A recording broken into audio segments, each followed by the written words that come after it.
So we still have a remarkable group of rising voices here up on the stage. And one of them is the one in the middle there. The second from the end is Sarinda Hoilett, is a plant food alchemist and chef, yoga instructor, holistic massage practitioner, philosopher, and mother. And please give her a welcoming hand.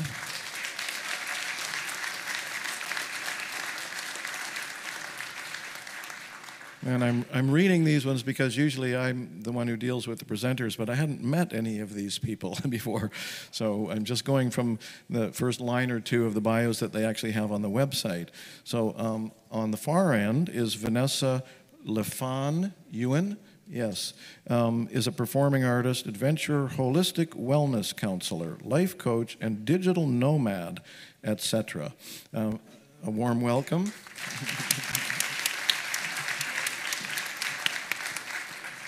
And the other woman closer over to the Duchess here is Sabrina Pilet Jones, who received Cosmic Sisters' Immersive Plant Spirit Grant in 2018 to experience ayahuasca ceremonies at the Temple of the Way of Light in the Peruvian Amazon. And that inspired her to found Sabrina's Garden, a pop-up flower shop. And you can just imagine what kind of flowers she has. So give her a warm welcome.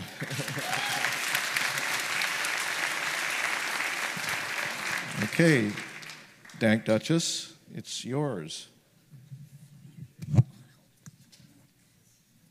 Hi again. Hello, ladies. Thank you for being here.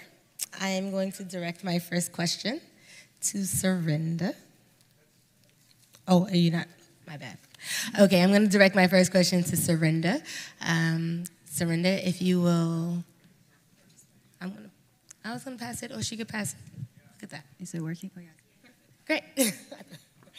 I'm going to ask you if you would just tell the crowd about your story and how you got here. Okay. So we've heard from so many awesome people through the weekend, and I'm just hoping that once we all kind of leave and go back out into our kind of social construct that we live in here in the West, in Canada, that we get a better sense of just like what people in different communities are dealing with. So it's really special for me to be here with these sisters who I've just met, and just to share our stories from our perspectives. So for me, I'm the lightest person here on the panel. So just to make that perfectly clear. So I am of European and Jamaican descent. So on my mother's side, there's Scottish, Dutch, and German, and then my father is from Jamaica. So I'm going to just give you a little bit of quick history of how that's all kind of converged into me. So my father came to Canada in the 50s from Jamaica. He grew up in rural Jamaica, which is in the 30s, you can imagine, is pretty rural. He grew up on a small farm, and he came to Canada because there was opportunities. It was pretty simple for him. He was a smart guy, and he just saw that up north there'd be more opportunities for him. So he traveled up to Toronto, and at the time, you could come to Canada as a male, as a student, or as a female, as a maid, basically. So he arrived in Toronto, he went to University of Toronto, he went to law school, he became a lawyer, and then he became the first Supreme Court judge, Black Supreme Court judge in Canada.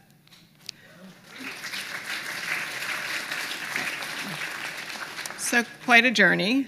And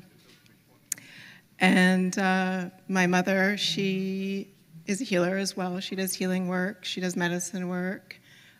She's always been an advocate for women and worked with women. In a large portion of her career was working with women that were victims of sexual assault and domestic violence. And she did a lot of activism work in Toronto as well. So I kind of come from this background of activism and justice to some degree. And I'm a true Libra in the sense that I've always kind of have that sense of like wanting justice and just seeing what's not right in places. So from a very early age, I kind of had this sussed out that things weren't equal for everybody, and that there was sort of a set sort of, I guess, for lack of a better word, sort of structure or narrative. And I kind of fell somewhere in the middle of that because I was fairly light-skinned. I kind of popped out with light skin and a blonde, white afro. So I always looked different from everybody, but I clearly wasn't as dark as the handful of dark people that were around me.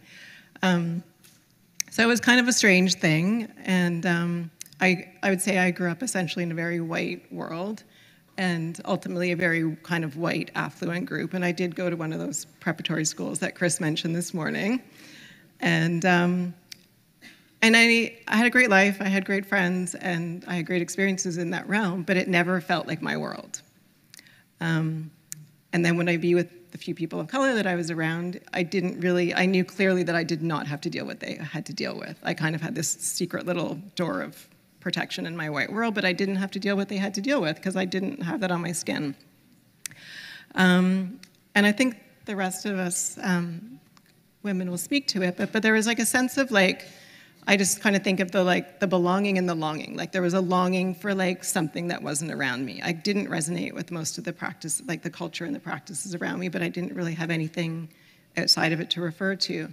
And it wasn't like I was cut off from my Jamaican culture. We had the food and we had the family gatherings. We traveled to Jamaica, but it was just kind of this thing that was over there, and we just assimilated into a very white culture. And hopefully we'll dive more into what that looks like and just recognizing that we do have these social constructs. And Zoe talked about the patriarchy, and we also have other constructs that any immigrant person comes here and it's like you kind of arrive and then you just assimilate into this world.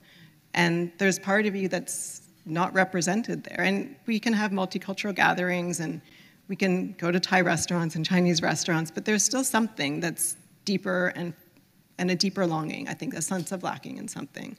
And so for me, it's not like I can go back to Africa because that wasn't really my home, and there was a lack. So ultimately, for me, I came to something that was higher, and I'd say that's like a connection that we all have, which is to the earth, to plants, to food, to medicine. But this kind of like spawned a whole journey for me through yoga, healing, meditation, and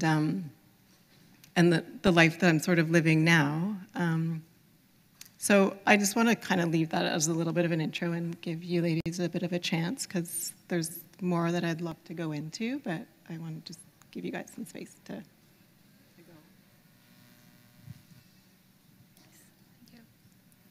Vanessa, you expressed to me that it is quite different as a Taiwanese Canadian girl to be doing all the things that you do, including backpacking solo, taking these journeys into your mind and such. How does your culture inform who you are, and your culture and your chosen path inform who you are? Okay. So a little bit about my history and background and all that. I'm Taiwanese. I was born and raised in a little country town in Taiwan called Yuen. Even people in Taiwan don't know where that is. So I grew up quite literally on a farm. My mom's family was 7 generations Taiwanese. Grandfather had a bunch of farmland, but because of patriarchy in its own way, when he passed away, my mom got essentially none of it. So she had 5 brothers ahead of her, and it all went to them, and they're lovely people, but that's just the way the culture is. And my dad's side of the family were Chinese refugees, so a little bit of Chinese history is they are from an island called Hainan in the very southern tip of China. And when the Civil War happened and the KMT lost, my grandfather was working for the political party at the time. They ended up becoming refugees in Vietnam, and then from there ended up on Taiwan, and that's kind of where the Republic of China established in Taiwan, and then communism spread in China. So in my culture, psychedelic drugs isn't really a common thing or a topic. It's pretty taboo. Weed is super taboo, super illegal. I don't think anybody in my family really smokes weed. My dad has smoked weed with me before. I have very progressive liberal parents, hence why they ended up moving me and my brother over here to Canada to have a more free childhood away from the harsh schooling system that still exists in Asia where everything is about academics. They really supported me being an artist and playing music and all that. So they moved us to Canada to give us that liberty. And they have been always pretty supportive of me being on adventures, buying a van, living in it, which is like not the typical Asian parent thing to do. So I'm super grateful for them. I've never felt like I had to hide my psychedelic or cannabis use from them. I've always kind of grown up with this take it or leave it attitude. Either you shame me for doing this and I just don't tell you, or you just accept it and I will share everything with you. And after some pushback in my teenage years, they kind of just learned to trust me, and they trusted me enough to actually take mushrooms with me, which is really interesting. Yeah. They had no idea what it was, never heard of it, never heard of magic mushrooms. We went on a family vacation in this cabin on the Sunshine Coast, and I pulled out a bag of mushrooms, and I'm like, I'm about to, consume these, and this is what could happen, and you're more than welcome to join. So 3 grams each, and we all we all sat there in the sunset crying and singing songs from our childhood. So it was amazing.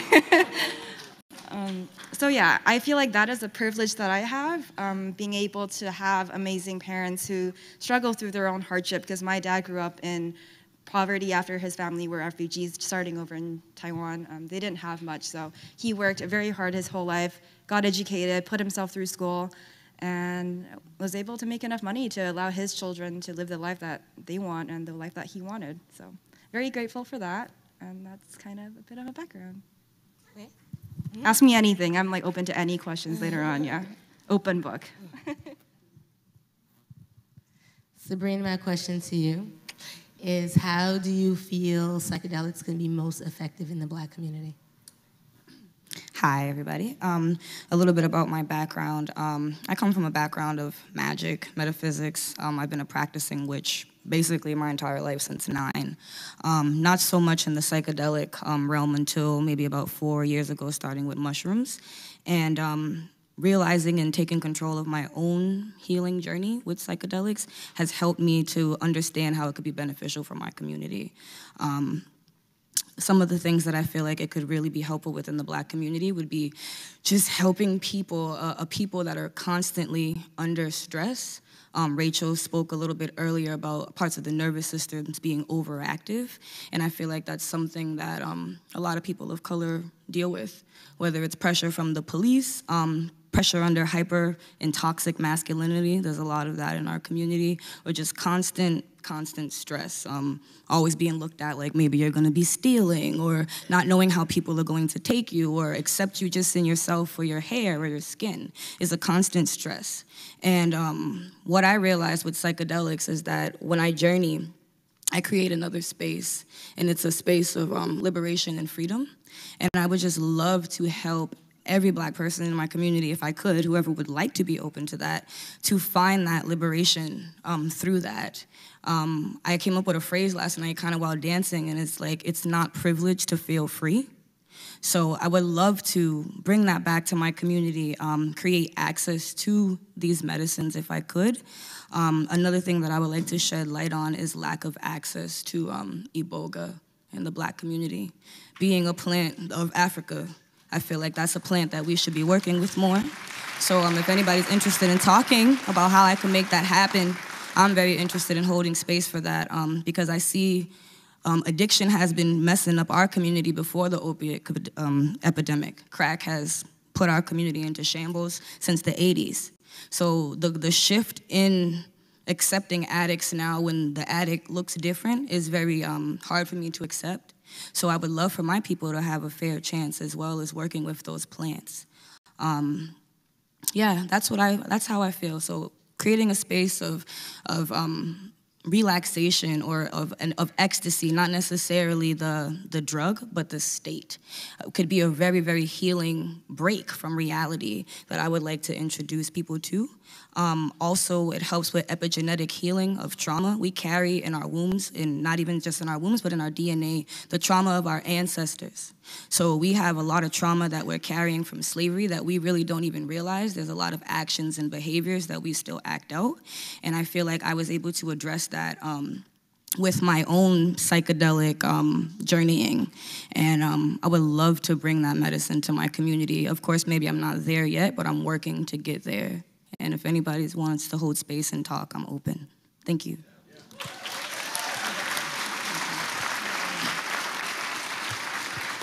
Okay. Back to you, Sarinda. I read about your focus on raw nutrition.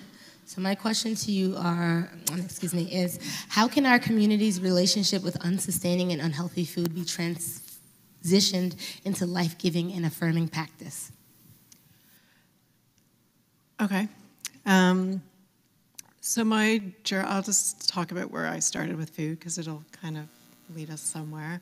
I had a fairly dysfunctional relationship with food starting at a relatively young age. I grew up in the 70s, so it's like food was already dysfunctional then anyways because we were eating iceberg lettuce with salad and the other vegetables fruits were like bananas and oranges and apples, I think. Fortunately, though, I had a dad who came from the islands in the Caribbean, and we would Saturday mornings go to the markets, and we'd buy mangoes and plantain and carefully choose our vegetables. And so I ate well growing up, for the most part, aside from the other 70s nutrition that was going on. But I was a gymnast. I trained a lot, and at a very young age, I got put on a scale, probably at about 78 pounds. And weekly, I would get put on a scale and weighed. And so as I was going through my growth spurt, every week I'd be 80 pounds, 82 pounds, 84 pounds. And so I started looking at the scale and thinking that what I was eating, starting to control what I was eating. That kind of went through to my teens when I became a rower, and then I would, again, get put on the scale, and you'd have to be a certain weight to get in the boat and race. Anyway, so I wouldn't say I had like a full-blown eating disorder, but I did have a disordered relationship with food. And then I also had food sensitivities to dairy and wheat back in the day before that was much of a thing. And fortunately, I had a mom who went to a naturopath, and I did understand there was alternatives to that, and which was great because it led me to Chinese medicine and macrobiotic eating and Ayurvedic medicine as well, and the study of herbs, and that just like opened up a whole new thing. And I was a pretty sick child. I would get sick a lot, and I would just get sent to the doctors, and I'd get another dose of antibiotics. I had mono. I was sick for about a year with that, and from there, pneumonia. And I was given allergy shots and all of the toxic pharmaceutical things that you could put into a child. That being said, from the time I left home and embraced my own health and my body, I've never been to a doctor since, and I've never touched another pharmaceutical, essentially. So I've done that through food and herbs and just body awareness. So I think there's a lot of power in that and a lot of learning to be done. And I also, through my journeying with medicine, like realized the negative relationship that I had with my body, like the self-talk as we call it, and even just the dialogue of like as a teenager thinking it's like boys had speedy metabolism and there was something wrong with a woman because we didn't have that speedy metabolism that boys got, and that there was just like this, like in retrospect it's insane actually the way that we talk to our bodies. So I did start gradually improving my relationship with my body, and also pregnancy helped with that, because as soon as you're pregnant you're like, it's not all about me, it's about another being. And so that did help me kind of become more embodied in my body. And by that time, I was already into natural medicine and not into doctors. And I had beautiful inspiration from people like Janine Pavardi-Baker, who's a close friend of Brigitte's, and all the wise women herbalists. And so that really became my path. And that just led me to having 2 beautiful home water births, one in my home in Mount Currie, which is a few hours up the highway next to the Lilwat Nation Reserve, and another one at the edge of the Pacific Ocean in Horseshoe Bay. And so, yeah, I've just had a beautiful healing relationship with my body in the process. But you also just realize how our system is geared to women not being empowered in their bodies.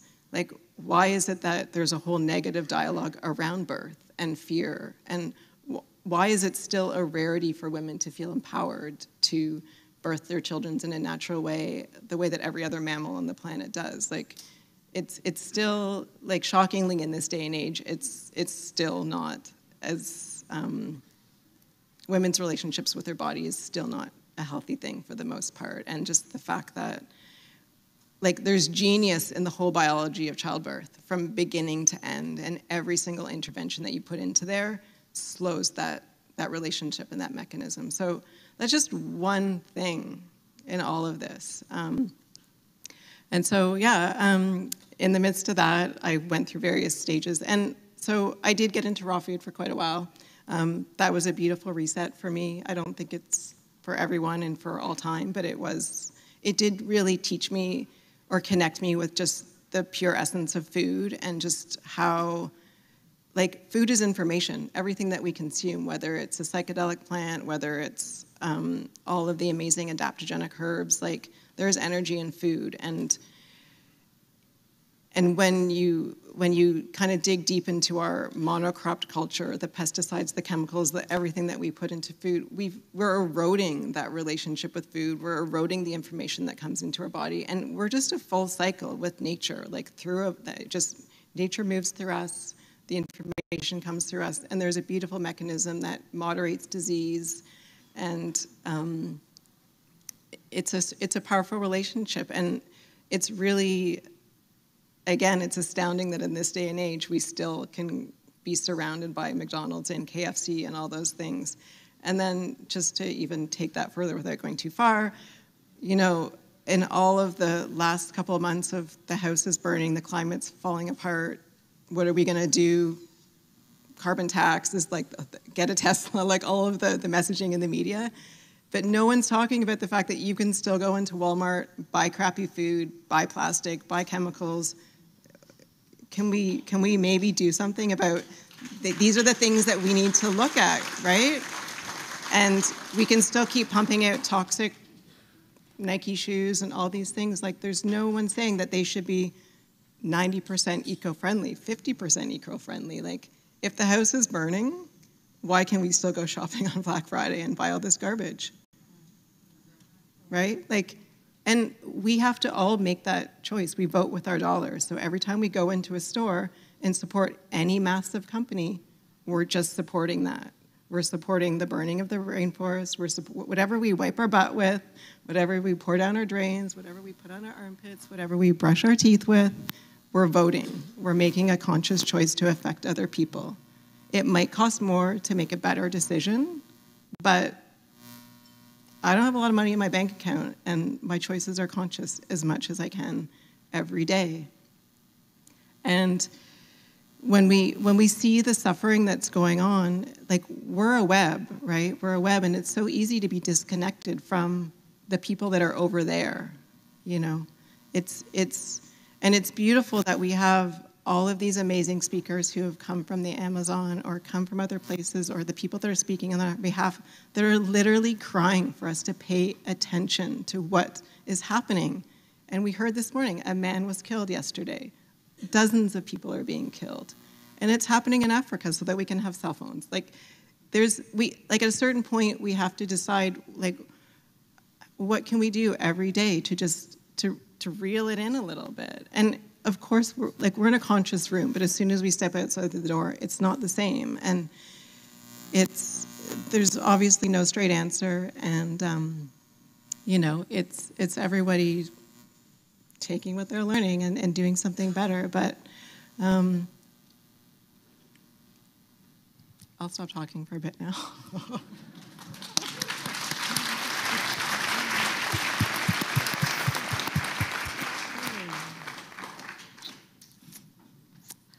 Vanessa. Vanessa. Yes.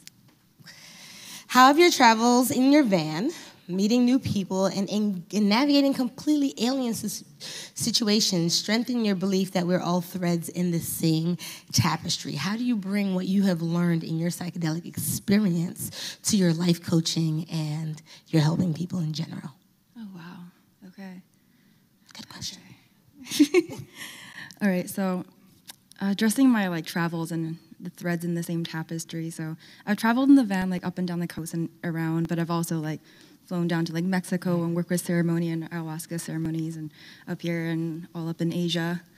And the thing that I really discovered on my first solo backpacking trip to Mexico was I didn't know any Spanish at the time. And people there accepted me with so much love, and I bonded with a lot of local Mexican people through music. And that's how I kind of got my in. I started playing music with a bunch of local bands because I didn't have my bank card, I lost it, and I needed money to eat food. So they started teaching me how to busk on the street to tourists.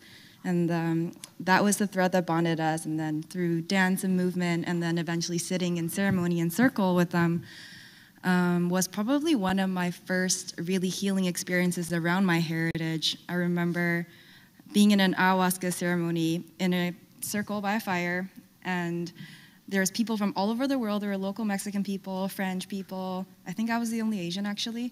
But there's people from all over the cultures, and I got this strong grief around my own immigration, not feeling of belonging.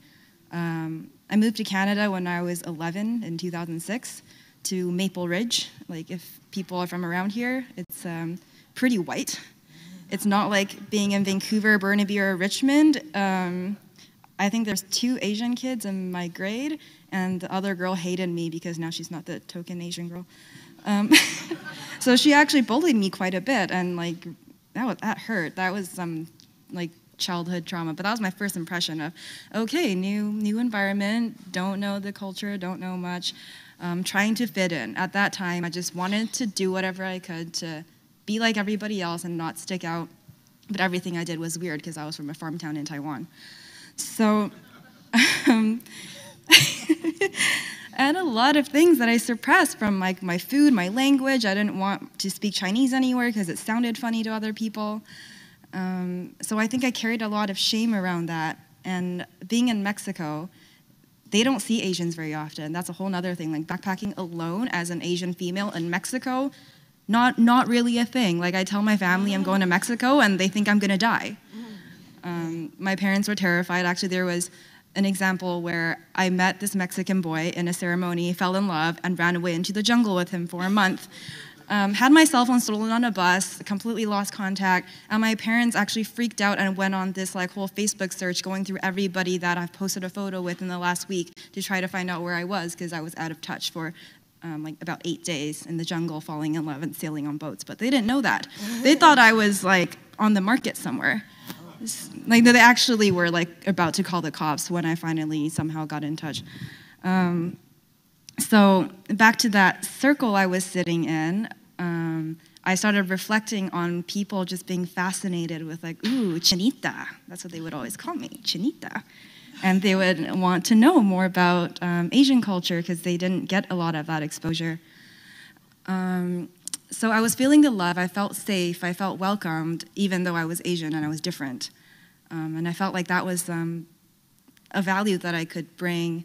So then I felt really called to sing a song into the fire and just kind of offer it as my prayer. And people were sharing their own medicine music, and I didn't know any Spanish medicine songs.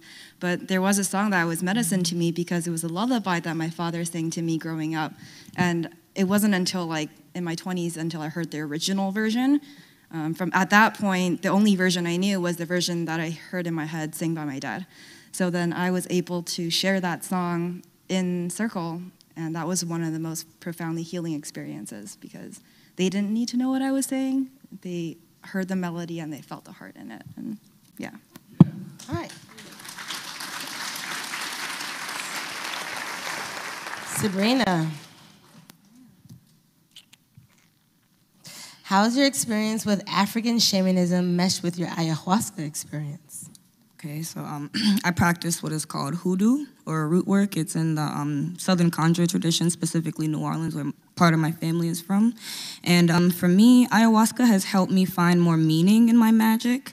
When I went to the jungle, I was just so happy to see people like living in their magic. Like, I felt like I was where I belonged. Like, I can just talk like a witch. Like, and there's no, just how you guys here feel like, oh, I don't have to explain psychedelics. Like, that's exactly how I felt when I went to the jungle. And I just wanted to keep that magic with me. And I felt like I'm just going to witch out loud. Like, not that I haven't, because I always have been out the broom closet since I was a kid. But I'm just really going to witch out loud now. And it's just helped me to find more purpose with my magic. And as far as how I want to introduce it to my community, I've been a solitary practitioner my whole life, but for the last couple of years, just holding more space, holding more ceremony, holding more magical space for my people in my community, and helping them to understand how spirituality is a healing force in our community. So that's what it's really helped me with. On the healing side of it, because magic is healing, just helping people to hold space for trauma, hold space for hard conversations that we need to have in my community. So magic doesn't always have to be about like, okay, candles and circles, but it's about helping people even find their own inner magic. And that's what I feel like ayahuasca is, what I brought back as my medicine to bring home to my community. Okay. Hold that. Okay. So you have been talking about community, and I'm also a Black woman, and I'm very much aware of some of the challenges we have. Let me ask you, what does intersectionality look like in the context of integrative community healing? Like, sometimes we hear, you know, we've seen with the movement, with the feminist movement, but if it's not being seen in terms of all races or all ways feminism can be portrayed, that it can be one-dimensional. I'm asking you, what does psychedelic justice look like to you in terms of community healing? Psychedelic justice and community healing looks like removal of fear. What I've realized in my community, what holds people back probably from even attempting to try these things or even feeling comfortable still with cannabis is fear. So psychedelic justice would look like, one, not giving a harsher sentence to a Black man that's carrying cannabis over a white person, because then we can remove those fears, like just talking to people in my community about psychedelics, or even like letting my mom know, like, it's okay, I can grow a plant here, or we can toke a little bit of weed now. Because persecution has been so harsh in the past for my people, I feel like, from the police, it's something that I feel like they just can't fathom. So justice would look like removal of fear, letting us know that we have the same privilege to partake in these substances, to carry cannabis around. It just has to be a gap that is bridged, because I feel like there is still a lot of fear, just holding people back from even attempting to try these things. And that fear has been instilled in us from years ago, even before I was even born. Just to add to that, I want to say that, you know, I'm often think myself wondering why I don't see so many people of color in these spaces. And I know some of the answer, and I don't know that you would know the answer, but there has been such a push toward, like she said, there's this fear. So, okay, I'm 40, my parents older than me who are that generation, especially African Americans, my parents are coming from Panama, but there is that situation where we have finally been sort of accepted a little bit in the middle class community. So I can speak from that standpoint, where people go to the right schools for the most part, maybe on scholarship, and they have the right degrees. There is a reluctance to backpedal into the realms of criminality, because mushrooms and psychedelic things are not legal everywhere. And there's always the specter of, we're already going to be considered criminals to begin with. We're already going to be considered out of control to begin with. Right here at this event, I did talked to her that one of the ways that I am terrorized is I have an issue, and I'm always concerned about being the crazy black woman just because I have an issue. And I can speak, you hear me speak, I can speak just fine, but it's still, you're being a little bit too hysterical. So what's happened with that is a retreating from doing anything particularly different. And be honest, within the black communities, that sounds like some white people shit. That's literally what's said. You want to like explore that? That sounds like some white people shit. And we have to get past that. And so I even asked the panel, like, is this a conversation to be had in mixed company? Because that's something to be said. But do know it's not that people don't want to explore. Maybe they don't know. But there is that other boundary, and I think about it all the time, that other boundary of, is this okay for me? Might be okay for Becky, but is it okay for me? And will society be okay with me indulging that? Just so happens I don't happen to care, but I just want to elaborate on that for 1 second. Can I keep it real here? Can I keep it real here? Okay. So I was able to talk a little bit with some of my cosmic sisters just to elaborate a bit on what she just brought up, because it was one of my notes. And we need to remove those kind of labels. That's a part of what psychedelic justice will look like as well, because there's a lot of things in my community that we just label as, that's what white people do. And there are things that traditionally and culturally we should be connected to as people. And there are some weird things like hiking, camping, psychedelics. That's labeled as white people things. But that's not true, because we are people of nature. We are people of the forest. We are people of different planes. We have our own psychedelic plants, but our people are just so disconnected from that. And if I feel like if we could have more models, that, like, for me, like, as I go and I do my journey and I come out and I speak at it to let other black people know that, look, I do psychedelics, I do camp, I do hike, I do all of that, okay? It's not for white people, it's for you too. So if we have more models, thank you, to show people of color that we do these things and they can see a model of something that they can relate to, then I think we can begin to create psychedelic justice by removing that fear.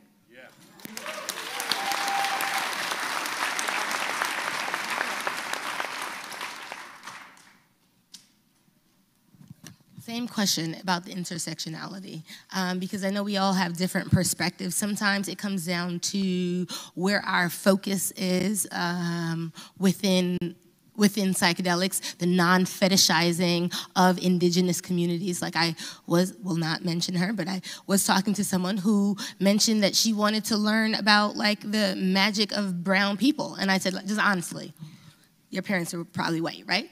She's white. I said, you know, there's a lot of indigenous magic of Caucasian people that was ripped from them, and we shouldn't feel like you need to go to Peru to find God. You can find God many, many places, or find your spiritual truth. So I think that's another thing. Okay.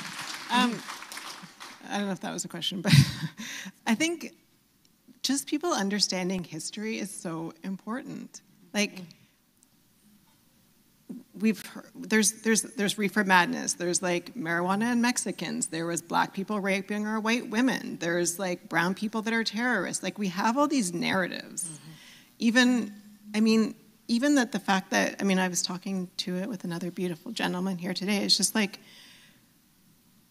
understanding the roots of slavery. Like, I was educated and I didn't get this history. I read all the books, and I just remember a lot of a lot of white men that I had to memorize dates and wars and places, and it was gibberish to me. I was like, what are you talking about?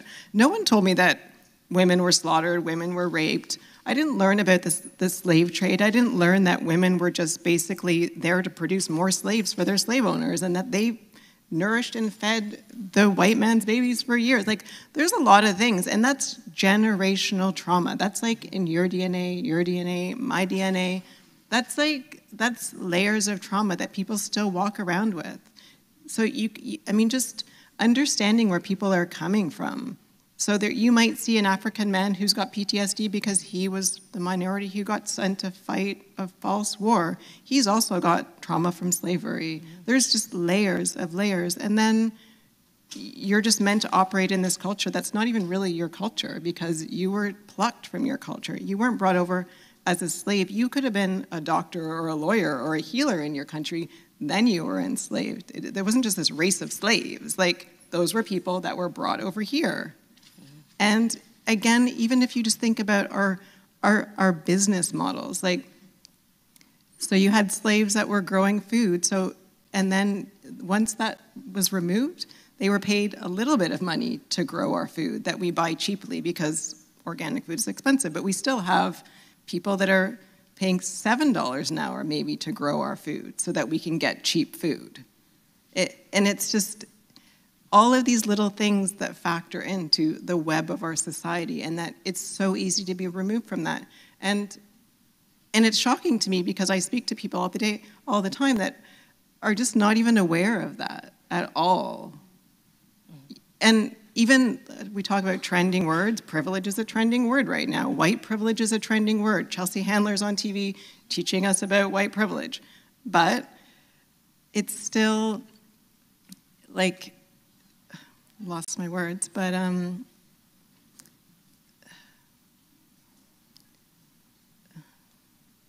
just blanking out. No. Okay.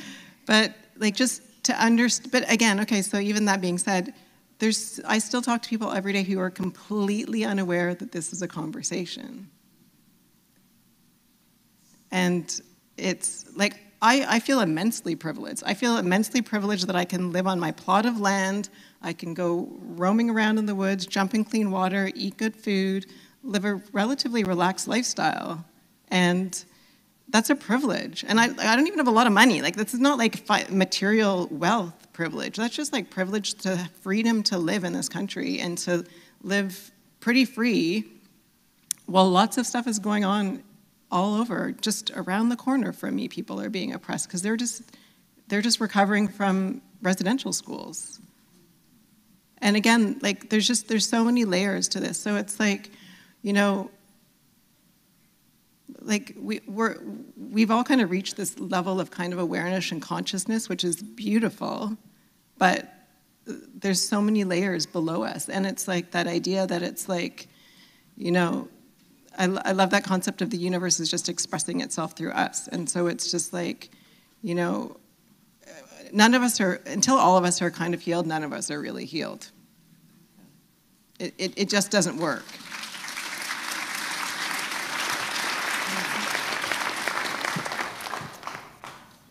Oh, Vanessa, bring it home. What's the question again? We're at the last 2 minutes, so let me just ask you. The last 2 minutes? We are. What? Do they have any questions? Oh, last 2 minutes. We have literally 2 minutes. Shit, all right. 2 minutes for questions. She said she was open for questions. Anyone have any questions for Anybody her? have a question, or she can ask me a question? Yeah, any question? I don't have a question. Okay, one question. Just yell. Yeah, got it. We got one right there.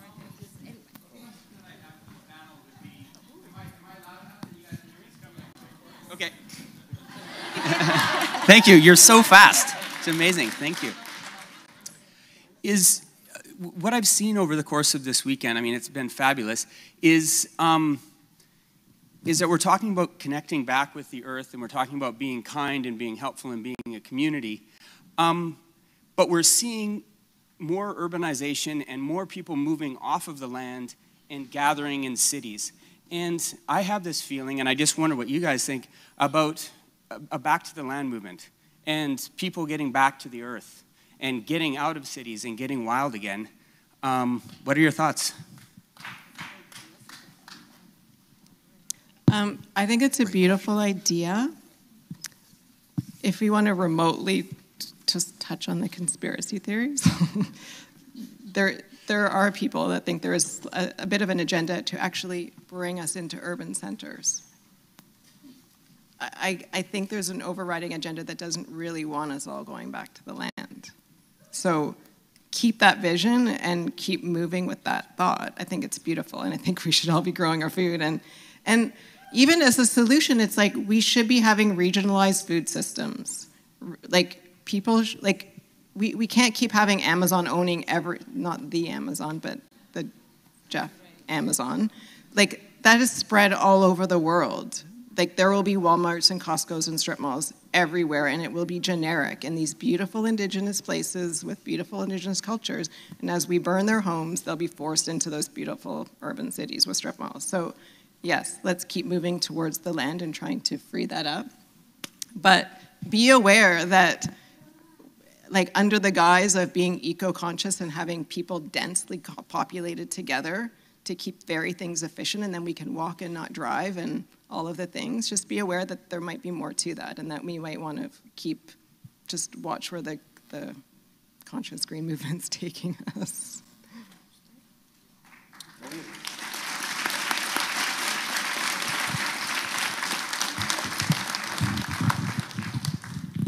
Thank you, Vanessa. Thank you, Sarinda. Thank you, Sabrina. Thank you, Duschess.